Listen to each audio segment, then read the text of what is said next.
Welcome back to another episode of the Best You Podcast. Today, I'm really excited to have on Eric Abrons, who's the founder of Ambi Nutrition Bars. And in this episode, Eric shares how he built a clean nutrition bar brand from scratch, starting in his family's kitchen. And you guys, this has been my favorite energy bar ever since I first had it a number of months ago, primarily because of the real ingredients that it has, but the taste is great as well, and the high protein and the high fiber content is something, the combination of the two at least, is something that you can't find very readily out there on the market. Eric shares how he built a clean nutrition bar brand from scratch, starting right in his family kitchen. We'll discuss the challenges of creating a bar with real ingredients, like balancing taste, cost, and shelf life, while also maintaining a high protein and fiber content. Eric also offers key insights into what's driven his success as an entrepreneur in the competitive nutrition industry. By the end of the episode, you're going to understand what it takes to build a nutrition product, why Ambi Nutrition Bars are the cleanest and best bars out there, and the importance of staying true to your vision and mission as a company. Before we get started, don't forget to hit the follow button if you're listening on the Apple Podcast app or on Spotify. And if you're watching on YouTube, make sure you hit the like and subscribe button down below.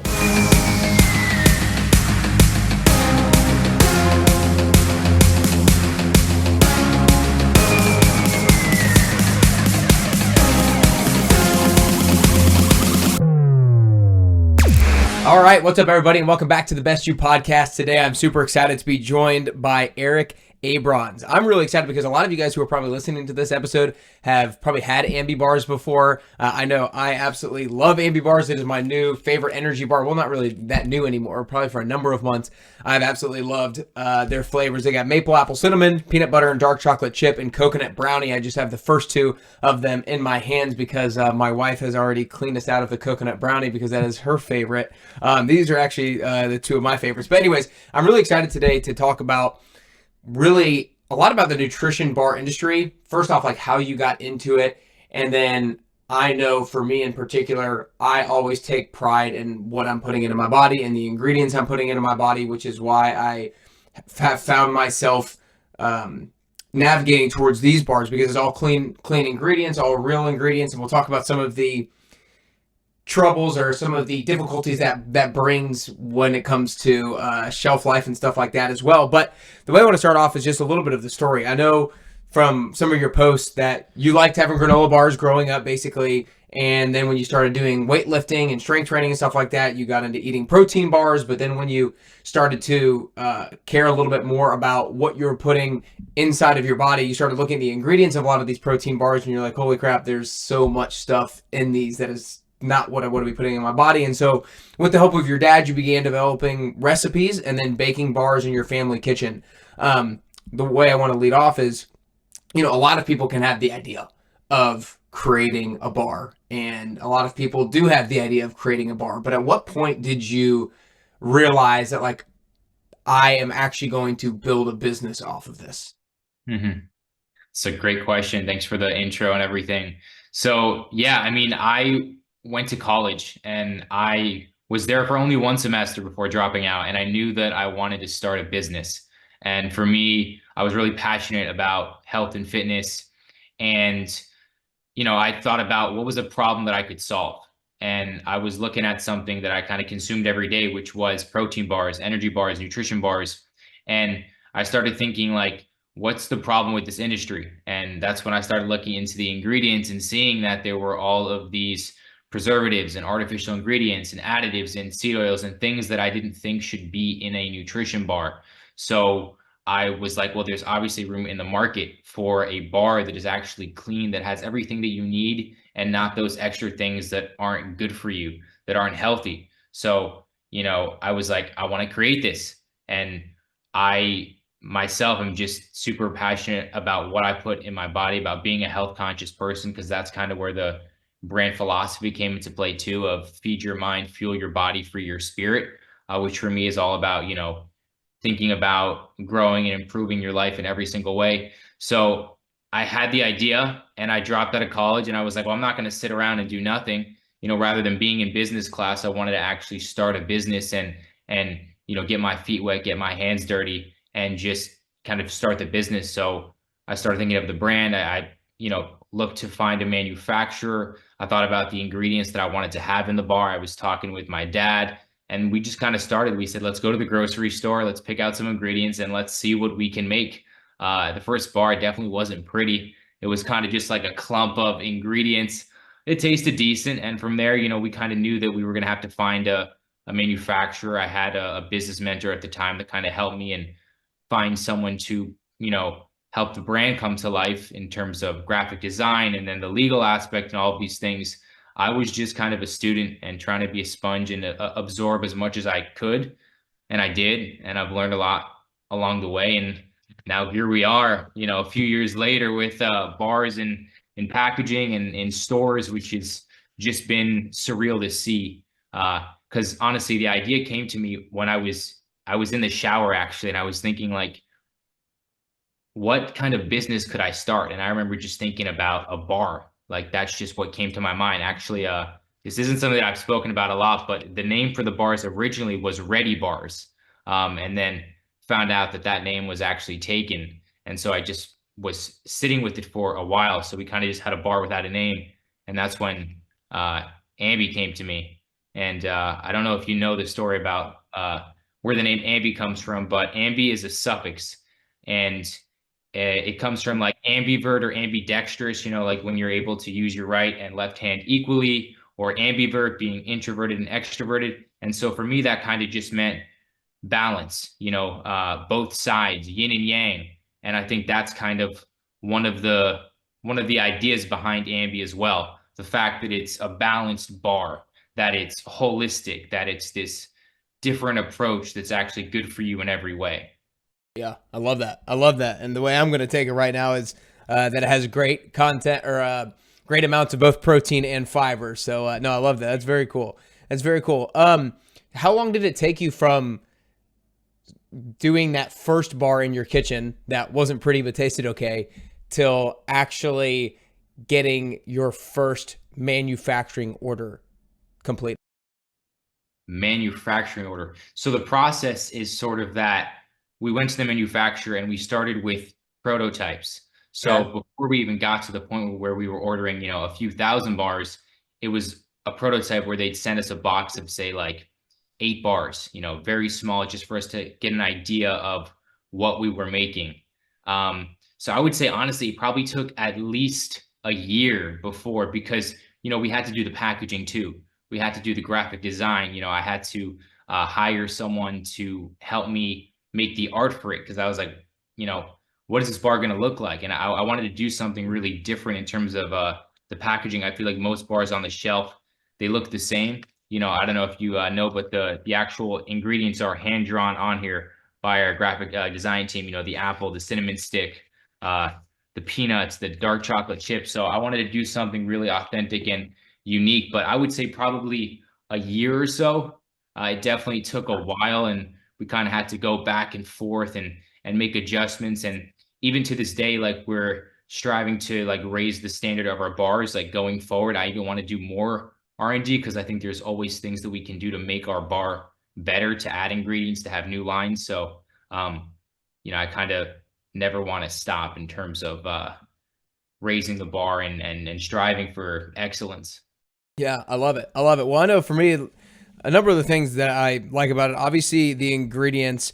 I love the fact that there's a high amount of fiber. Most bars are very low in fiber, and they're stripped of their fiber because of the ultra processing. The taste of them tastes so real and authentic, if you will. They're like sweet enough to give you that taste, but they're not excessively sweet like a lot of bars taste like candy bars.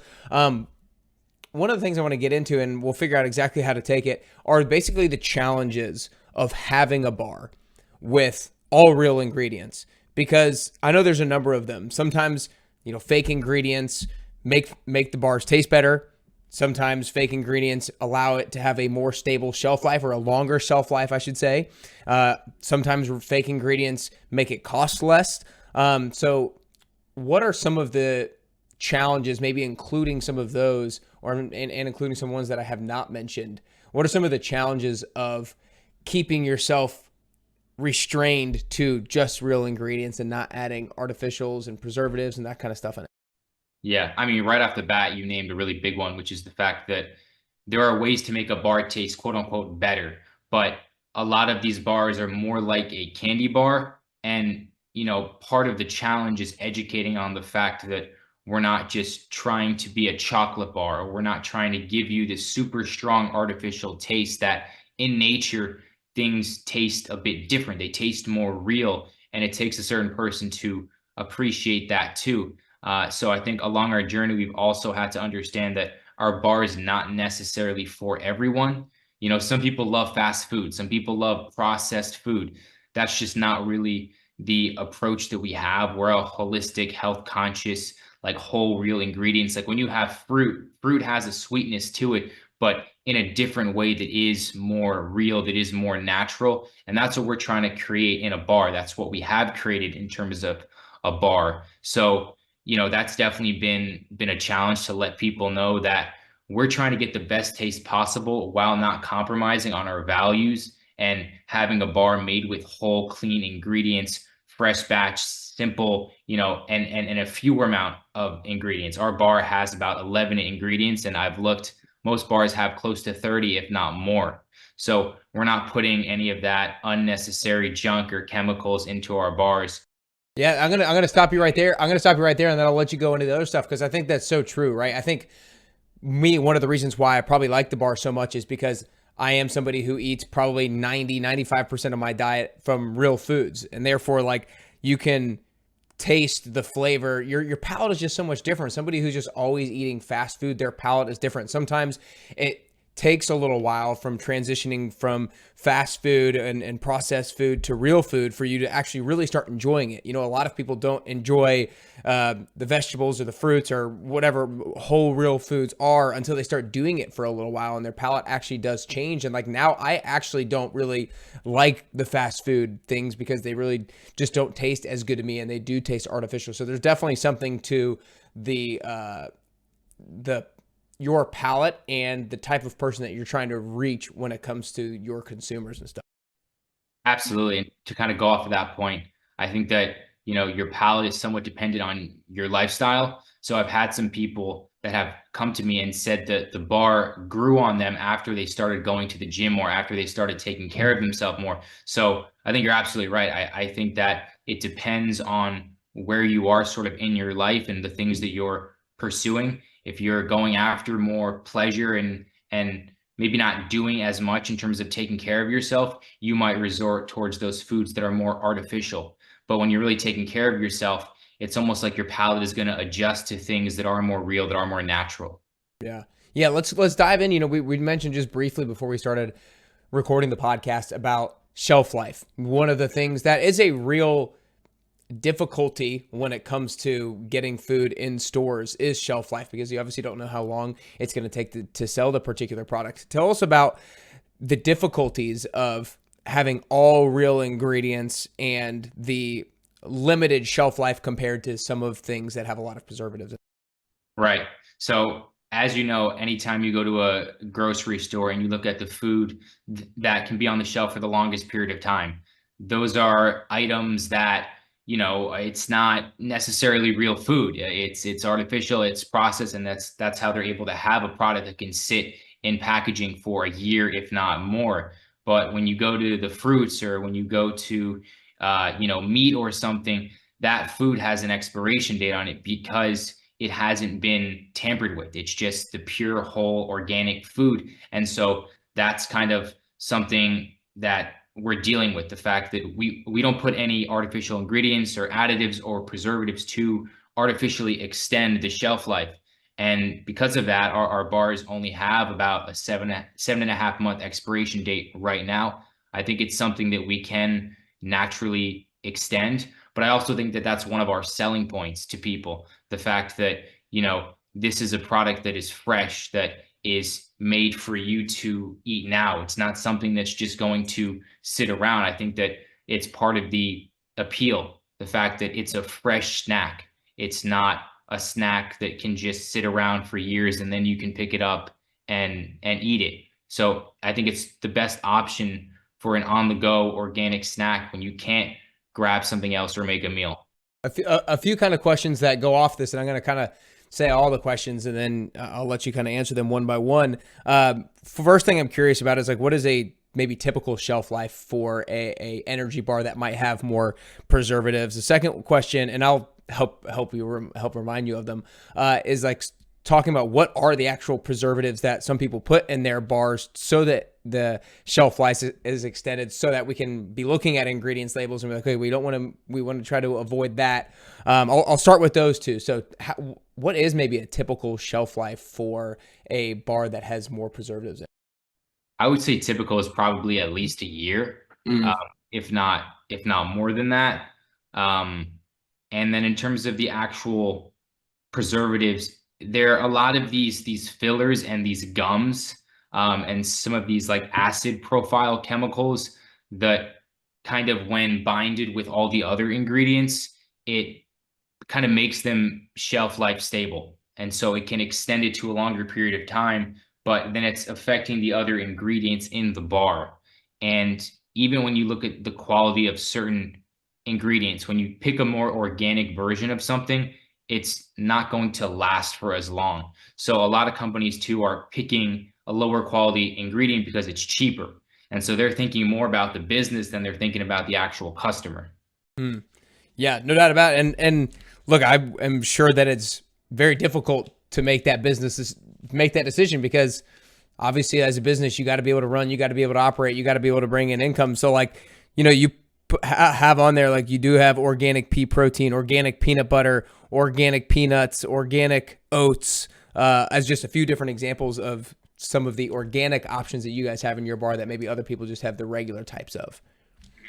The next question is like, from the manufacturer, I'm sure this manufacturer is not just producing Ambi bars. I'm sure they do a lot of things. Is there ever been, and you don't have to like call out who your manufacturer is, but is there any like pressure from manufacturers to be like, look, I'm telling you we could do this cheaper. I'm telling you we could have longer shelf life. I'm telling you we could do this a different way. Is there any pressure from manufacturers to do it a different way that sometimes competes with the values that you would have for the bar and the company?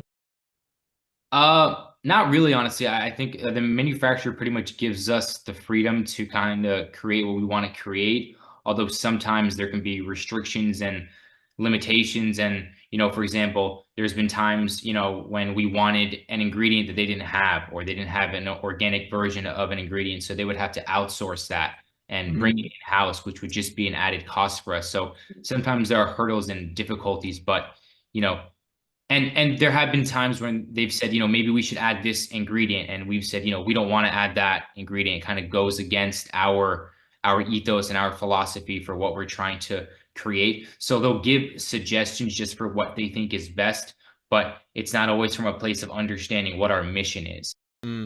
Yeah, no, that's really important. And I'm sure there probably has been times and probably will be times where it's important for you to remember your mission, remember the values, because it could be easier to maybe do it a particular way that maybe makes the bars less healthier than they could potentially be. I'm interested. I know they're in a few stores and stuff like that. You guys do a lot of online sales. What's been like the toughest part about getting bars into physical locations and getting shelf space?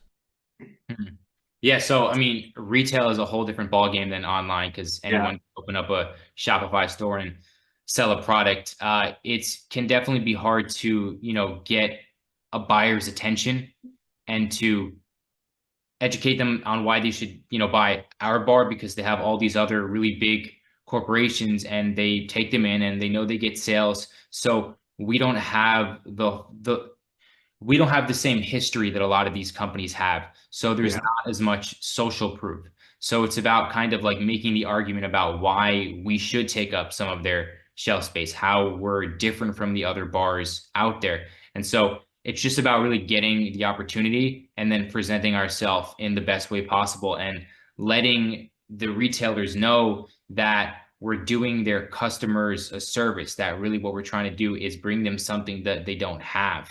And I think that any retailer that really cares about their customer base is going to want to consider that, rather than just thinking about it from a business, think about it from the fact that you want returning customers that are happy with their experience. Yeah, no, that's a good point. Yeah, I feel like especially when you try to get it going, it's important to figure out which retailers are actually going to care about that stuff and not which retailers are just going to care about the bottom line. So it's important to find the right partners there. Do you have to, I'm very not educated when it comes to creating a food product. Do you have to get some sort of like FDA approval or some sort of a administration or agency approval before that these things can actually be sold to the public? Right. So fortunately, our manufacturer already has all of those Mm. approvals and certifications. So because our bars are manufactured in that facility, all of that is already checked off for us. If we were baking them in our kitchen and then selling them from there, we probably would have to go through all those hurdles. But because our manufacturer already has all that checked, we're covered. Gotcha. That's nice. That's nice. Um, I feel like there's no shortage of bars out there, and they range the spectrum to terrible for you to really good for you, and everywhere in between. What do you feel like are some of the things that maybe are like bars that are your competitors that do have either all clean ingredients or mostly real ingredients? What do you feel like is the main selling point about y'all's ingredients in the Ambi bar itself? Yeah, I mean, in terms of competitors, there's the big one, RX Bar. They were kind of the first one to do it with just having a few ingredients and saying no BS. I don't know if they're the same anymore because they sold to Kellogg's, and Kellogg's is kind of a corrupt company. But a big thing for us is that we put whole ingredients in the bars. Dates, nuts, oats. We have maca root powder, which is a great source of energy. It's great for your sex drive. It has a lot of other benefits. MCT oil too, which is great for weight loss and has a lot of other benefits. We have high fiber, which I think you've mentioned before. A lot of bars have a lot of protein, but low fiber, and fiber is super important for your diet. And I think a lot of these bars kind of mess with your stomach because they lack the fiber. It's also the quality of our ingredients. We do use pea protein, which I think is way better on the gut and in terms of digesting than some of these really low quality whey proteins. And yeah, I mean, everything is just simple. We don't put in anything that's unnecessary. I think that's a big selling point too, is that we have fewer ingredients and a lot of times less is more. And so it's that fresh batch, simple approach that I think a lot of people appreciate. And also the fact that we use natural sweeteners. We use maple syrup, we use honey. A lot of these other companies use, all these added sweeteners and flavoring that doesn't come from nature. All of our sweeteners come from nature. Organic honey is like a superfood. Organic maple syrup is like a superfood. So those are a bunch of the key differentiators in our bar compared to others. Yeah, for sure. And that's one of the things when I was first like looking at the bar and looking at the ingredients, I oftentimes people first look at the calories, then they maybe look at the macros, then they maybe look at some additional things like added sugar, and then they maybe look at the ingredients when I don't exactly know what order you should do it in, but it's probably not that specific order. I almost think almost the other way around. But one of the things that sometimes jumps out to people now is added sugars. And so like for example, one has like 2 grams of added sugar. This one has 6 grams of added sugars. But like you called out, I looked up what is under the umbrella of added sugars, and like honey and maple syrup is. And so like there's differing levels of healthiness when it comes to added sugars as well. And you guys do it the right way. So I wanted to educate people on that side of things because that's definitely the right approach that people should be taking. Yeah, absolutely. Yes, people read too much into the label and don't necessarily understand what it actually means, which can lead to being, misinformed. So yeah. No doubt. No doubt. Well, I know you're really big on mindset and habits and getting into routine from the little bit that I've learned about you and stuff. What do you think has been some of the things that have served you best from a mindset perspective in starting this business? Because first off, you had to you dropped out of college after 1 semester, then it took a year until actually things got into production. And then I know that being an entrepreneur myself, entrepreneurship can be lonely sometimes. It's definitely not easy. There's ups and downs. What are some of the mindset things or habit things or ritual things that has really allowed you to keep your head on straight throughout this journey, if you will? Yeah.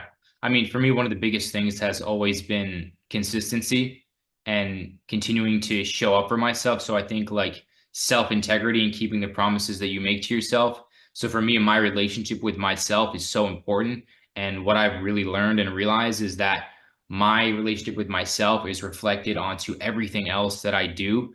So that if I'm not taking care of myself, it's going to be pretty hard to take care of the business. It's going to be hard to, talk to other people and take care of employees and network and, present myself well to an investor. So for me, it's like really about always continuing to show up for myself, even when I'm busy, especially, when it's hard and it's difficult, to continue to show up and do the things to take care of my body and my mind.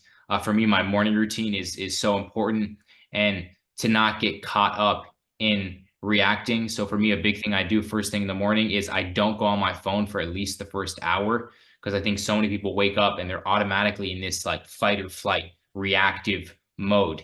And I think that's really detrimental and kind of puts you in a stressful state to begin the day. So I think grounding yourself kind of in your own energy when you're starting the day is so important. And the little habits are kind of what I think makes or breaks a person. Yeah, no doubt about it. No doubt about it. I love it. I talk about obviously consistency a lot and following through the promises that you make to yourself as well. But this has been absolutely great, Eric. Like I said, when I first had these bars a few months ago, absolutely loved them. Love the mission of the company, love the ingredients of the bars, love the protein, love the fiber, love all that stuff. So if you guys want to go try them out, I'm pretty sure this episode is going to be releasing at like a good time, because as you said, shelf life is about 7.5 months. And so you have to kind of strategically know when to put orders in and stuff like that. So like right now, I think they're online. You're not able to get them online, but by the time this episode releases, you'll be able to get them. So you guys can go to ambinutrition.com, and that's AMBI nutrition.com to get these bars. I always recommend people who have never tried them before to get the variety pack, to get all 3 flavors that he's showing right there: the maple apple cinnamon, the coconut brownie, and the peanut butter, dark chocolate chip. Because first off, I think everybody will like all of them, but at the same time, get the variety pack to start. If you find your favorite one, you find your favorite 2, then go with it from there. But you can use code BESTYOU to get 10% off. You can also follow both Eric and Ambi Nutrition on Instagram at Eric_Abrons and at Ambi Nutrition as well. Is there any other good place that people should go learn more about you, learn more about Ambi Bars or anything like that? Really just on the website, ambinutrition.com, as you said, and on our social media on Instagram and also on TikTok at Ambi Nutrition. We'll be posting more there as well. Sweet. Awesome. Well, seriously, guys, I know so many of you guys out there are like me and want to be intentional and very conscious about the things that you're putting in your body. And that's what Ambi Bars and Ambi Nutrition does and stands for. So you guys make sure you go try these bars out. Give them a go. I guarantee you will taste the realness of them, and you'll see the benefits of them in your body and your mind as well. So go to ambinutrition.com and grab your bars today. Eric, appreciate all that you're doing, man. Keep pushing the bars. I'm excited to keep pushing the bars myself. And you guys share this episode with a friend or family member who is also interested in this kind of thing and clean ingredients and real ingredients. Share this with a friend or family member. Share the bars with your friends and family members as well. But other than that, Eric, that's all we got today, man. I really appreciate it. Thank you so much, Nick. I really appreciate it. Thanks for having me on. And just want to say that, it's really just all about, making better choices in life. And sometimes we don't always know what the better choice is. So I guess what we're trying to do as a small company is spread the awareness about the fact that Ambi is a better choice for you. And sometimes it's just as simple as a snack you put in your body, a habit, your morning routine, simple things like that, and just trying to grow and improve in every way you can. So appreciate you having me on. No doubt about it. Amen to that. Thanks, man. What an awesome episode. Eric shared the behind-the-scenes story of building Ambi Nutrition Bars from scratch, highlighting the importance of clean ingredients and the persistence needed for entrepreneurial success. You guys, it's one thing to start a company. It's one thing to stay true to your mission and your vision. It'd be so easy for him to take the cheaper route, to take the route with the longer shelf life, to take the route of a sweeter taste and add in artificial ingredients and sweeteners and preservatives and all the things. But he has stayed true to his mission. He stayed true to his vision. And that's why I am such a supporter of Ambi Nutrition Bars. The main piece of value that I think I really want you guys to understand is that finding clean energy bars are very difficult to find, and finding ones that are high in protein and high in fiber are nearly impossible. And this bar does exactly that. Before we wrap up, don't forget to follow the show on the Apple Podcast app and on Spotify. And if you're watching on YouTube, make sure you hit the like and subscribe button down below so you guys don't miss any of the future great content. Here are my 3 biggest takeaways from today's episode. Starting from scratch, Eric's story shows that even big dreams can start in a family kitchen with dedication and vision. Number 2, and really the most important one of the 3, if you will, is real ingredients matters. You guys, I cannot emphasize the importance enough of looking at the ingredients labels of what you're eating. Not just looking at the calories, not just looking at the macros, not just looking at the protein, looking at the ingredients that you're putting into your body, because having artificial ingredients leads to all sorts of health issues in the future. So be conscious and intentional with what you're putting in your body. And then lastly, persistence drives success. The challenges of creating a clean nutrition band highlight the importance of sticking to your vision and the importance of staying consistent with your routines and with all of the things that you have going on in your life. If you can do these things, you'll continue to get closer to the healthiest version of yourself. And before we leave, you guys need to make sure you go to ambinutrition.com, use code BESTYOU to get 10% off of your Ambi Nutrition Bars. I talked about this in the episode, but they have 3 flavors: maple apple cinnamon, peanut butter and dark chocolate chip, and coconut brownie. And I think you should order the variety pack of all 3 to determine which one you like most first. And then if you like one most or 2 most, get those things moving forward. But this is the perfect bar that you can have to satisfy your hunger, maybe in between meals, or as a supplementary thing to one of your meals as well. But go to Ambi Nutrition Bar or ambinutrition.com, use code BESTYOU to get 10% off. That way you'll get closer to the healthiest version of yourself and ultimately closer and closer to your best you.